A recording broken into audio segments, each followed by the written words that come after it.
Hi guys, for today's video. Ito nga yung karugtong nung kaka-upload ko lang na video kahapon. Maaga nga nagising ang lahat tapos ako nga wala pang masyadong tulog niyan. Tapos ito nga si Renen habang nga naglilinis ang tita niya ng kuko. Ay natapon niya ba naman tong pang soft gel ng tita niya? Ay napakahirap ba naman magtrabaho nito kapag hindi numbering? Ramdam na ramdam ko talaga ang tita niya nung nagulat ngang natapon niya to. Kaya naman no choice ang Mami Arlene kailangan ko ngang ayusin to. Kahit na nga walang contact lens tsaka salamin gagawin ko to kahit nga nanlalabo mata ko. Malaki nga lang tong mata ko pero napakalabo nito. Kaya nga minsan sinasabihan ako ng hindi nga ako namamansin pero di nila alam malabo nga tong mata ko. Minsan nga may times nga na kaharap ko na hindi ko pa nakikilala. Kung hindi pa nga ako tatawagin tapos papansinin hindi ko pa nga makikilala. At ito nga after 10 years nga natapos ko na nga rin. Alam nyo ba mano-mano talaga yung paglalagay ko niyan as in sabog talaga yan. Ang mga number pa naman na nakalagay dyan ang liliit. Pagkatapos ko nga ayusin yung kalat na ginawa ni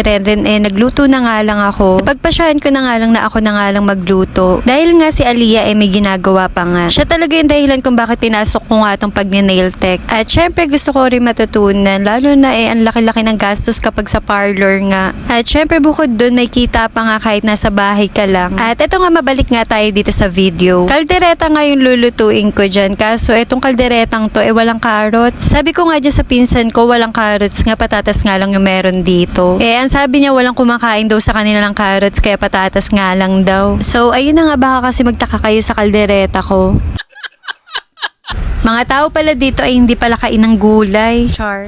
Sa mga oras na yan kami na nga lang ni mama yung nag-asikaso. Kasi nga yung pinsan ko mamaya wala nang ang pahinga. Siya kasi talaga yung gumagalaw sa bahay nila kaya naman tinulungan na namin siya ni mama. Dahil nga yung araw na yan ay birthday nga ng dalawa niyang kapatid. Mga lalaki kasi kaya siya lang talaga yung gagawa. Pero tumutulong naman yung dalawang yun hindi nga lang sim sa ginagawa ni Aliyah. Na siya talaga yung maraming gawa sa bahay nila. Paglilinis, pagluluto, pamamalengke siya talaga. Kaya naman sabi ko kay mama kami na nga magluto para sa lunch nga namin. Natutuwa nga ako dito sa kusina ni Aliyah kompletong-kompleto nga ng mga sangkap. Ayun na daw kasi niya yung palabas-labas pa yung paisa-isa nga ang bili. Parang ako na talaga kasi ako din ayoko din yung palabas-labas nga. Kaya naman pag nasa grocery na ako binibili ko na yung wala dito sa bahay. Lalo na nga yung mga lagi kong ginagamit sa pagluluto. Paano nga kasi ang amats ko ngayon yung pagluluto nga. Tapos nga kapag nagluluto ako nito tapos alam ko nga may bata. Alam nyo naman mga nanay laging iniisip yung mga bata. Dinadamihan ko talaga yung sauce para nga sa kanin nila. Pero syempre dapat kapag dinadamihan ganun pa rin dapat yung lasa. Marami-rami din kasi itong manok kaya okay nga lang. At ito nga maya-maya nga rin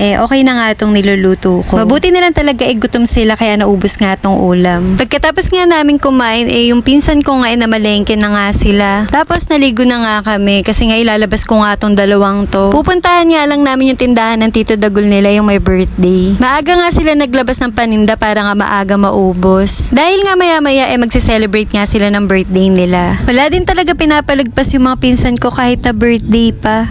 Char. Eto nga pagpunta nga namin, ito na nga lang yung tinda nila. Paggabi na rin kasi yan kaya paubos na nga yung paninda nila. Si Ate Anika nga mukhang siya na nga umubos ng hotdog na paninda nila. Paano ba naman nagpaluto sa tita niya ng hotdog? Kahit nga ako nakailang order nga ako dyan kasi masarap nga yung sausawan nila. Maganda nga pwesto ng bahay na napangasawan ng pinsan ko dito. Sa labasan nga yung bahay nila kaya ang dami mong maiisip na inegosyo. Tapos ito nga dumating na nga to sila Aliyah nakapamalengke na nga sila. Tignan mo naman na malengke lang yan, baka pinagtinginan pa yan. Tapos eto nga, kumakain na nga ako dyan. Nakailan nga kami ni mama dyan. Titikim lang sana pero naparami na naman nga yung kain ko. So that's it for today's video. Ayun lang, see you on my next mini vlog. Thank you for watching.